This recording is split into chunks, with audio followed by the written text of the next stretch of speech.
कल्पना करा, एका फॅमिलीमध्ये एकच अर्निंग मेंबर आहे.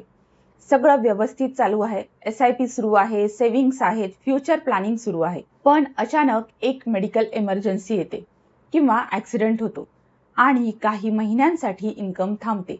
अशा वेळी सगळ्यात मोठा प्रश्न असतो सर्व्हायव्हलचा. आणि म्हणूनच फायनान्शियल प्लॅनिंग फक्त वेल्थ बिल्ड करण्याबद्दल नसतं, तर वेल्थ प्रोटेक्ट करण्याबद्दल सुद्धा असतं.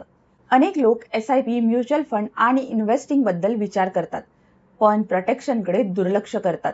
आणि हीच सर्वात मोठी फायनान्शियल मिस्टेक ठरू शकते. आज आपण अशा इम्पॉर्टंट इन्शुरन्स बद्दल बोलणार आहोत, जी प्रत्येक अर्निंग पर्सनकडे असलीच पाहिजे.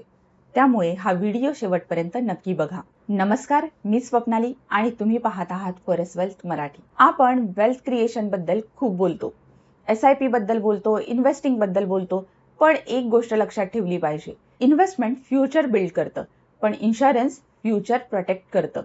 आणि म्हणूनच फायनान्शियल प्लॅनिंगमध्ये इन्शुरन्स हा एक्सपेन्स नसतो, तर ते एक प्रोटेक्शन असतं. कारण एका चुकीच्या परिस्थितीमुळे अनेक वर्षांची सेव्हिंग आणि इन्व्हेस्टमेंट काही दिवसात संपून जाऊ शकते. त्यामुळे आजचा हा व्हिडिओ प्रत्येक अर्निंग पर्सनसाठी खूप इम्पॉर्टंट आहे. सगळ्यात पहिलं आणि सर्वात इम्पॉर्टंट इन्शुरन्स म्हणजे हेल्थ इन्शुरन्स. आजच्या काळात मेडिकल एक्सपेन्सेस किती वेगाने वाढत आहेत हे आपल्या सगळ्यांनाच माहिती आहे. एक छोटं हॉस्पिटलायझेशन सुद्धा लाखोमध्ये जाऊ शकतं. आणि प्रॉब्लेम फक्त मोठ्या वयात नाही, लाईफस्टाईल डिसीज आता 20 आणि 30 वयामध्ये सुद्धा दिसायला लागले आहेत. अनेक लोकांना वाटतं कंपनी इन्शुरन्स आहे, मग प्रायव्हेट हेल्थ इन्शुरन्सची गरज काय? पण रियालिटी अशी आहे की जॉब चेंज झाला, कंपनी बंद झाली किंवा कव्हरेज पुरेसं नसेल तर कंप्लीट रिस्क तुमच्यावर येते.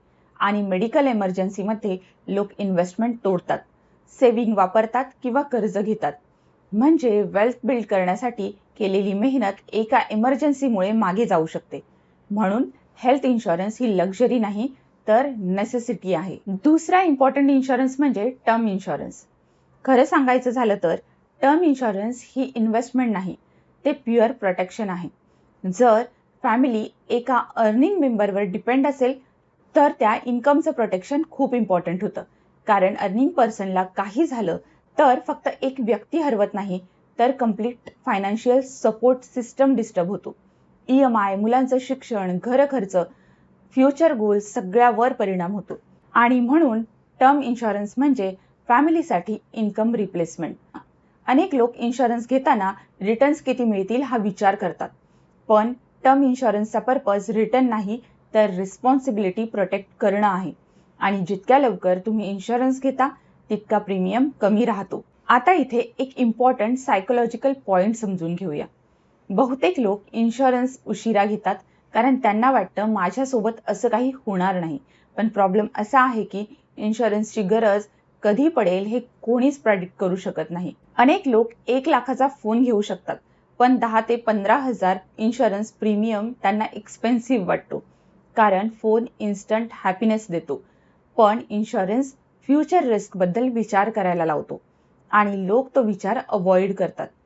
पण फायनान्शियल मॅच्युरिटी म्हणजे फक्त पैसा कमवणं नाही, तर रिस्क समजून फ्युचर प्रोटेक्ट करणं सुद्धा आहे. शेवटी एक गोष्ट लक्षात ठेवा, वेल्थ बिल्ड करणं इम्पॉर्टंट आहे, पण वेल्थ प्रोटेक्ट करणं त्याहून इम्पॉर्टंट आहे. SIP, म्युच्युअल फंड आणि इन्व्हेस्टिंग तुम्हाला फायनान्शियली ग्रो करायला मदत करतातच, पण इन्शुरन्स त्या ग्रोथला सुरक्षित ठेवतं. म्हणून फायनान्शियल प्लॅनिंगमध्ये फक्त पैसा वाढवणं इम्पॉर्टंट नसतं, तर तो संकटापासून सुरक्षित ठेवणं सुद्धा तितकंच इम्पॉर्टंट असतं. कारण फ्युचर प्रेडिक्ट करता येत नाही, पण फ्युचरसाठी प्रिपरेशन नक्की करता येतं.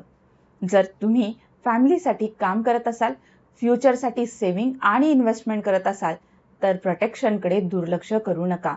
कारण एका अनएक्सपेक्टेड सिच्युएशनमुळे अनेक वर्षांची मेहनत धोक्यात येऊ शकते. त्यामुळे हा व्हिडिओ जास्तीत जास्त लोकांपर्यंत शेअर करा. आणि अशाच पर्सनल फायनान्शियल रिलेटेड व्हिडिओसाठी आपल्या चॅनेलला सबस्क्राईब करायला विसरू नका. नमस्कार.